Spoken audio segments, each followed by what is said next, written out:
right to the source and ask the horse. He'll give you the answer that you endorse. He's always on a steady course. Talk to Mr. Ed. Thank you very much. Chair Coles, members of the Nominating Committee, Chair Haig. Thank you very much for inviting me to come speak with you tonight. I really appreciate the opportunity. This is a key moment for our region and its people. And I'm here because I believe that our region stands to be strengthened by a robust Metropolitan Council. I believe this for three reasons. First, our experience here is consistent with a shift to a metropolitan nation. The largest 100 metropolitan areas in the country occupy only 12% of our land area, and yet they contain roughly 2/3 of our jobs and our population. According to the U.S. Conference of Mayors, 94% of the nation's expected economic growth over the next 20 years will occur in metro areas. Continued coordinated and intentional regional growth will make us a more prosperous, equitable, open, and successful region to live in. Second, there's a heightening regional, economic, and I believe social identity that's been evolving in the region. There's a lot of recent evidence to this, including the Itasca project and its development of a regional economic development partnership, the Regional Council of Mayors, of which I know a number of you are members, the Brookings Metropolitan Business Plan Initiative, which I've served as project manager over the last 15 months. In other words, not only is there a market for more robust regionalism here, but I believe there's also a will. Third, the value of regional action, I think, is being proven, again, as we better understand the links that connect those areas where the Metropolitan Council has excelled over the last several decades. Transportation, land use, wastewater treatment, parks, open space, housing, community development. It's better and better understood how these each contribute as key ingredients to our regional prosperity. This institution, in my view, is most important now as our population has grown so much since 1970. We've become a more international, diverse place, and our politics have grown more polarized. This venue is an essential place to consider and address regional challenges and seize opportunities. So, what will I contribute to a new Metropolitan Council? As a public finance and policy consultant, I execute projects directly related to the work of the Metropolitan Council. I've worked with public and private clients on redevelopment projects that link transportation and land use at the West Bank LRT station to be, along University Avenue, at Fort Snelling and Schmidt Brewery, at the Pan American District in Bloomington, and in Eureka Township in rural Dakota County, and I just started a project recently in Hastings. All of these are focused on how most effectively to connect land use and transportation. I've also worked region-wide on housing issues with the Minnesota Housing Partnership and education with the Association of Metropolitan School Districts, in addition to the Metropolitan Business Plan work I mentioned earlier. I presented last week to the Minnesota Brownfields Conference on land use and regional strength. In other words, these are my issues.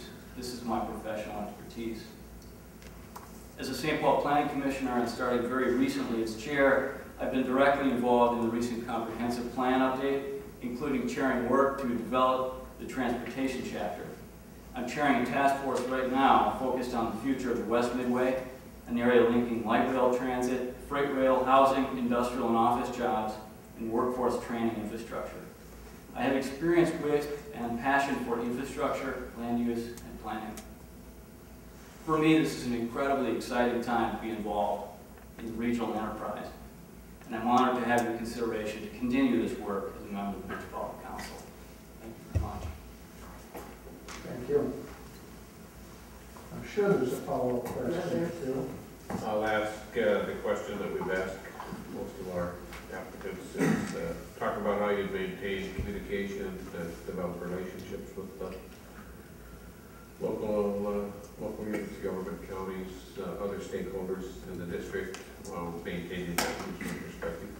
Thank you, Mayor Hargis. I think that, first of all, a significant part of the work that I do as a consultant for both public and private clients is to facilitate or sort of coordinate communication with a range of stakeholders. So sometimes I'm hired by public agencies to communicate with market actors in the private sector. Sometimes I'm hired by private parties who are interested in communicating with the public sector. So that's sort of first nature.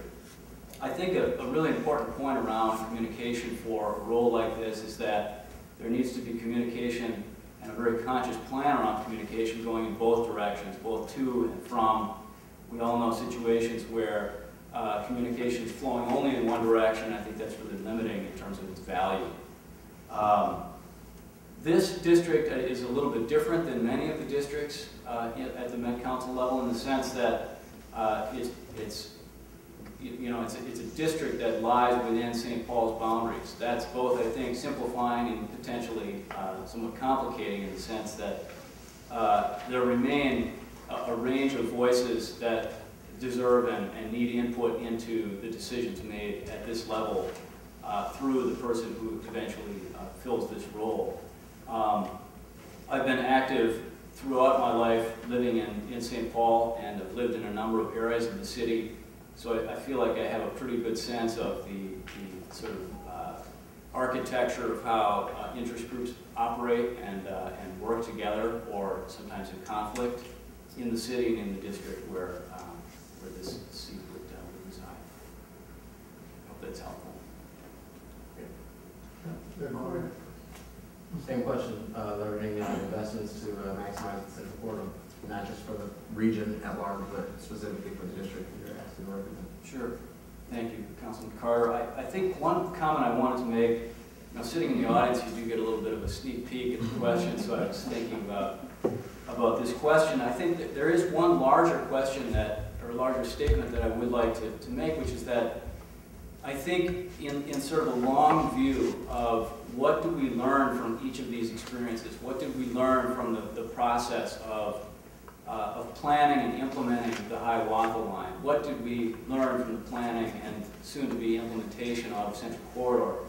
I think one of the things is that we need to facilitate a process where residents are aware of what the expectations are regionally and from even broader stakeholders. We have investment that's federal, state, and regional that's going into Central Corridor.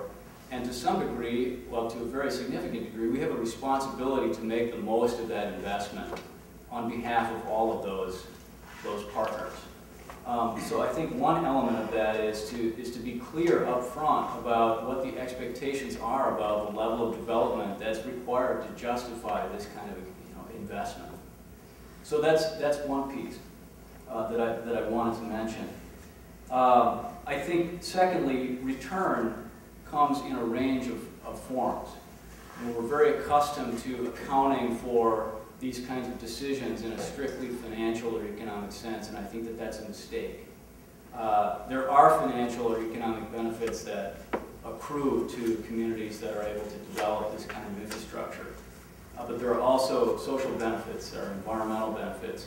In the Central Corridor, I think we have an incredible opportunity to match infrastructure that's already been in place. Looking at the West Midway area, think about the fact that we've got an intermodal facility that processes about 5% of the freight volume that goes through the country as a whole at that site. So what kind of job creation opportunity does that represent? And how do we use Central Corridor and the light rail infrastructure to maximize that kind of return for the people who live in the community? So I hope that's a helpful response. Good, thank you. No other questions? Thank you very much, John. Thank you all. Thank you. And Kyle Macarios. Kyle, did I pronounce that correctly? Perfect, thank you. Let me try that again. Kyle Macarios. Perfect. Thank you.